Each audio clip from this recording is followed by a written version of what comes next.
अगर कोई किसी स्वार्थ के चलते किसी कारण से अगर कोई उस रास्ते को छोड़ करके जाता है तो उनको अपना नया रास्ता मुबारक कि वो कितने घर बदलेंगे और कहां कहां जाएंगे, किस किस का विश्वास तोड़ेंगे। अगर उनको लगता है कि वही इस बदलाव को चला रहे थे तो ये भी उन लोगों की गलतफहमी है। पहले बदलाव यात्रा निकाली, अब बदलाव रैली करने जा रहे हैं। उससे पहले आम आदमी पार्टी को झटके लगने शुरू हो गए। निर्मल चौधरी और चित्रा सरवारा ने पार्टी छोड़ी। अभी सियासी गलियारों में चर्चा ये है कि एक और बड़े नेता देखिए मेरे पास तो आधिकारिक सूचना नहीं है, आप ये नाम बता रहे हैं मुझे, लेकिन आज ही आप मुझे ये नाम बता रहे हैं, मेरे पास ये आधिकारिक सूचना अभी तक नहीं है। लेकिन जो आपने प्रश्न पूछा वो फिर भी वाजिब है, क्योंकि पहले भी कुछ साथी छोड़ करके गए हैं। मुझे लगता है कि जब कोई बदलाव होता है और जिस तरीके का आम आदमी पार्टी सत्ता से और व्यवस्था से सीधे टकराव मोल लेती है, ये सबके बस की बात नहीं होती उस प्रेशर को झेलना। सब लोग इस तरीके के संघर्ष के जीवन के आदी नहीं होते हैं। सब लोग इस तरीके से बदलाव की लड़ाई को क्रांतिकारी तरीके से लड़ने के आदी नहीं होते हैं। इसलिए सबकी भावना का स्वागत है।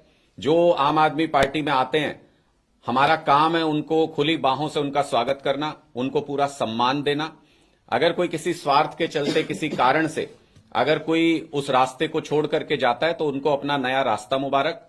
लेकिन किसी भी ऐसे व्यक्ति को अपनी क्रेडिबिलिटी के बारे में भी सोच लेना चाहिए कि घर बदलते बदलते बदलते बदलते कहीं ऐसा ना हो कि लोग उन पर विश्वास करना ही छोड़ दें कि वो कितने घर बदलेंगे और कहां कहां जाएंगे, किस किस का विश्वास तोड़ेंगे। लोगों ने जो उनके अंदर विश्वास जताया वो इस बात को लेकर के कि आम आदमी पार्टी एक बदलाव की लड़ाई लड़ रही है और वो उसके साथ जुड़े हैं। अगर उनको लगता है कि वही इस बदलाव को चला रहे थे तो ये भी उन लोगों की गलतफहमी है। हम स्पष्ट तौर पे ये कहना चाहते हैं, आज आम आदमी पार्टी का पूरे प्रदेश में एक विशाल संगठन है। 1.5 लाख पदाधिकारी, आइडेंटिटी कार्ड होल्डर आम आदमी पार्टी के पूरे प्रदेश के अंदर है। उसमें से अगर कोई 2, 4, 5 साथी, 10 साथी, 50 साथी छोड़ के भी चले जाते हैं, मुझे नहीं लगता उससे इस बदलाव के सफर पे कोई फर्क पड़ता है। उससे ज्यादा साथी रोजाना आम आदमी पार्टी में पूरे हरियाणा के अंदर जुड़ रहे हैं और इसलिए जो भी इस बदलाव के सफर में हमारे साथ आना चाहते हैं उनका भी स्वागत है। और जो किसी दबाववश, किसी स्वार्थवश नया रास्ता चुनना चाहते हैं, उनकी राजनीति उनको मुबारक, उनका भी स्वागत है। अनुराग जी, इंडिया गठबंधन आम आदमी पार्टी और कांग्रेस दोनों मुख्य घटक है और आम आदमी पार्टी प्रदेश स्तर की हरियाणा में रैली करने जा रही है। तो इस रैली में यदि कांग्रेस के लोगों को आप आमंत्रित करो, बीजेपी के खिलाफ क्या अच्छा संदेश नहीं जाएगा? देखिए, मुझे लगता है कि ये सारे निर्णय कोऑर्डिनेशन कमेटी के दायरे में आते हैं और कोऑर्डिनेशन कमेटी में इन सारे विषयों पर चर्चा की जा रही है कि कहां सीट शेयरिंग होगी या नहीं होगी, किन राज्यों में होगी, कितनी सीटें किसको मिलेंगी। ये सारी चीजें कोऑर्डिनेशन कमेटी में बहुत बारीकी से इस पे चर्चा हो रही है और 2 दौर की बातचीत के बाद मैं आपसे इतना साझा कर सकता हूं कि बहुत ही पॉजिटिव डायरेक्शन में ये चर्चा चल रही है और जिसका नतीजा पहला आपको चंडीगढ़ में देखने को मिल गया है। जब हम चंडीगढ़ की गुत्थी सुलझा सकते हैं तो इसका मतलब हम कहीं की भी गुत्थी सुलझा सकते हैं और भारतीय जनता पार्टी का 2024 में इंडिया गठबंधन के हाथों हारना तय है। इतना जरूर मैं कह सकता हूं, हरियाणा के अंदर भी इंडिया गठबंधन के चलते 10 की 10 लोकसभा सीटों पर भारतीय जनता पार्टी को हराएंगे, इतना मैं कह सकता हूं। इंडिया गठबंधन का प्रधानमंत्री कौन होगा जी? देखिए, ये जो घटक दल हैं उनको आपस में बैठ करके तय करना है कि क्या प्रधानमंत्री उम्मीदवार को पहले घोषित किया जाएगा या बाद में जो सांसद बनेंगे वो प्रधानमंत्री उम्मीदवार को चुनेंगे या फिर कब उसको घोषित किया जाना है। इस पे जब भी कोई आधिकारिक निर्णय होगा आप सबके साथ साझा किया जाएगा। इसकी कोई आधिकारिक सूचना अभी तक मेरे पास नहीं है। अनुराग जी, अभी हाल ही में आम आदमी पार्टी ने दिल्ली में 3 राज्यसभा सदस्य बनाए हैं। एक हरियाणा से डॉक्टर सुशील गुप्ता जी ये मानते थे कि आम आदमी पार्टी ने हरियाणा को कुछ हिस्सा दे रखा है।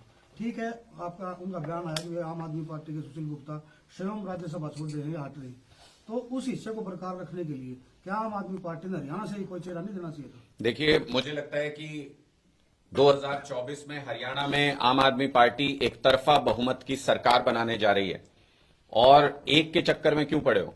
कई राज्यसभा सांसद हरियाणा से उसके बाद भेजेंगे, जैसे पंजाब से 7 राज्यसभा सांसद आम आदमी पार्टी के राज्यसभा में पहुंचे हैं।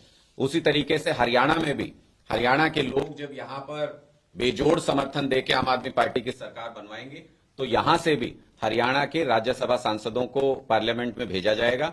दिल्ली के 3 राज्यसभा सांसदों का चुनाव पूरी तरह से दिल्ली के विधायकों पर पार्टी की लीडरशिप पर डिपेंड करता है कि वो किसको वहां भेजते हैं। और मुझे लगता है कि वो एक बहुत अच्छा निर्णय, महिलाओं की आवाज को, एक सशक्त आवाज को पार्लियामेंट के अंदर पहुंचाना, ये निर्णय आम आदमी पार्टी जैसी मजबूत पार्टी जो महिलाओं के लिए काम करना पसंद है, जिसको, जो महिलाओं के लिए, जिसकी विचारधारा में स्थान है, ऐसी पार्टी ऐसा निर्णय ले सकती है। इस निर्णय का हम स्वागत करते हैं। दादा साहब, जो ये नेता छोड़ के गए हैं, थोड़ा बहुत फीडबैक मिला है कि वे प्रदेश अध्यक्ष हैं, उनके पास न संगठन कारोबार है, न किसी एक वर्ग या समुदाय पर विशेष पकड़ है, इसलिए वो अलविदा कह गए निर्मल सिंह भी और अशोक तंवर भी। इस पर क्या कहेंगे?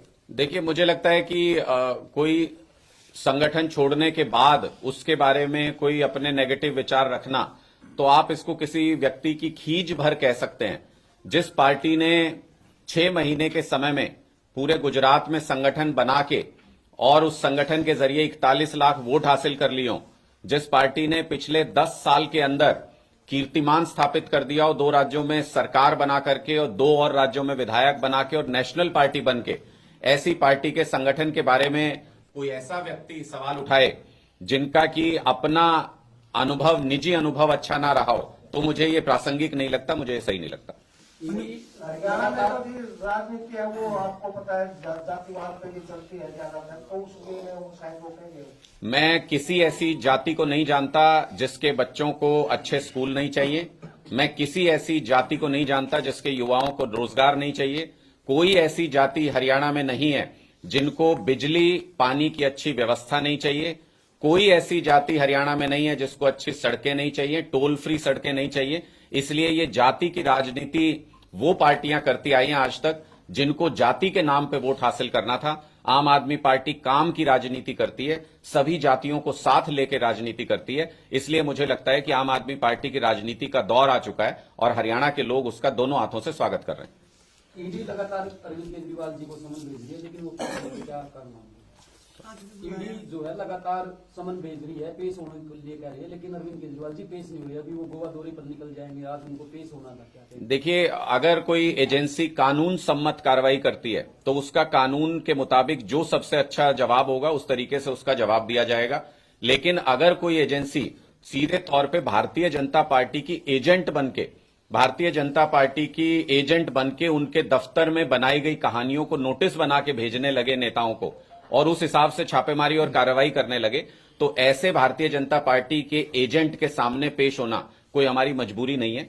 ऐसे भारतीय जनता पार्टी के एजेंट के आदेशों का पालन करना कोई हमारी मजबूरी नहीं है। जो भी कानून में प्रावधान है, कानूनी सलाह के आधार पर उस हिसाब से सही जवाब दिया जा रहा है। जैसा आप देख रहे हैं कि हरियाणा में भी ईडी की कार्रवाई हुई, उसको भी आप इस चीज से जोड़ के देख सकते हैं। कल मुझे किसी पत्रकार ने पूछा था तो मैंने उनको कहा कि 9.5 साल तक क्या मोदी जी, भारतीय जनता पार्टी और ईडी ये सभी सो रहे थे? अगर कोई ऐसा मामला था तो 9.5 साल में उसकी जांच करके दोषी को सजा अभी तक क्यों नहीं दी गई?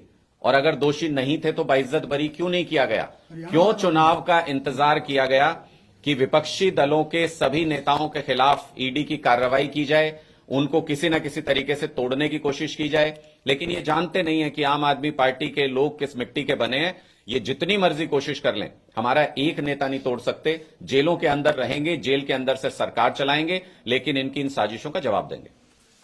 अनुराग जी, अभी फिलहाल एक मामला बहुत गर्मा है ईवीएम मशीन का। उसमें तो सुप्रीम कोर्ट के वकील भानु प्रताप सिंह ने बहुत जोर लगाया है और उसमें कुछ पार्टियां भी समर्थन दे रही है ईवीएम मशीन बंद होनी चाहिए। आपकी पार्टी क्या क्या करे इसके? देखिए, इसके बारे में हमारी पार्टी का जो भी आधिकारिक बयान होगा वो चुनाव आयोग के सामने भी, हम पहले भी अपना रिप्रेजेंटेशन रखते रहे हैं और हम वहां पर अपना रिप्रेजेंटेशन रखेंगे। जो लॉयर्स मिलके इस अभियान को चला रहे हैं उनको एक लॉजिकल जवाब चुनाव आयोग को देना चाहिए। जो भी उनकी क्वेरीज हैं उनको सेटिस्फाई करना चाहिए और इस बात में कोई हर्ज मुझे नहीं लगता है। बहुत सारे देशों में ऐसा होता है कि अगर कोई मशीन है जिसकी वल्नरेबिलिटी पे कोई संदेह कर रहा है तो उनको जांच के लिए दे देनी चाहिए कि आप उसकी जांच कर लीजिए, इसमें जो भी कमियां आप निकाल सकते हैं निकाल लीजिए, उसमें क्या हर्ज है? पूछा था, उन्होंने कहा कि मैं अनुराग को जानता तक नहीं हूँ। देखिए, वो तो कोई बात नहीं, बुजुर्ग हैं, 76 साल के आसपास उम्र है, तो याददाश्त ऐसी हो जाती है ऐसे समय में। उसमें कोई, मैं उसको उस गंभीरता से नहीं लेता, हमारे तो बड़े ही आदरणीय हैं। लेकिन जहां तक इंडिया गठबंधन का सवाल है उसमें मुझे नहीं लगता है कि हरियाणा के किसी नेता या भूपेंद्र हुड्डा जी उसमें कोई निर्णय लेने की स्थिति में हैं, उनको पार्टी हाईकमान ने ऐसी कोई अथॉरिटी दी है। वो उस कोऑर्डिनेशन कमेटी का हिस्सा नहीं है जिसमें इंडिया गठबंधन को लेकर चर्चा की जा रही है।